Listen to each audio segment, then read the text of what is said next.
नमस्कार दोस्तों, हमारे चैनल बिल्लू बीनस में आप लोग का बहुत बहुत स्वागत है। दोस्तों मैं कंटिन्यू सुबह 8 बजे वीडियो लेकर आता हूं, जो कि देहाती गीत से भरपूर रोमांटिक होता है मेरे चैनल। और दोस्तों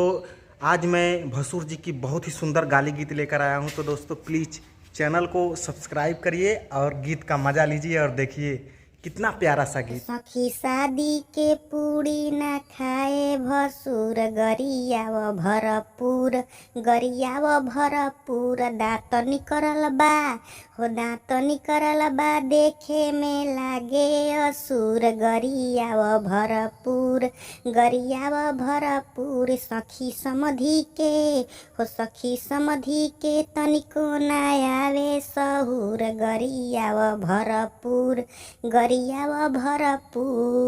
भसुर के तीन बहिन तीनों खिलाड़ी भसुर के तीन बहिन तीनों खिलाड़ी घुमेली सहरिया में लेके रोज गाड़ी घुमेली सहरिया में लेके रोज गाड़ी हो गर्मी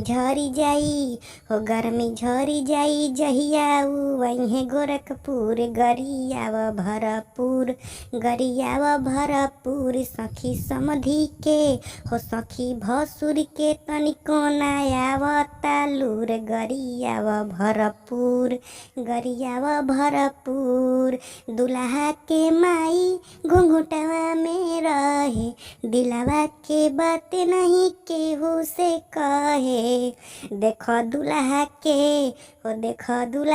के तनिको भी बाटे ना लूर गरियाव भरपूर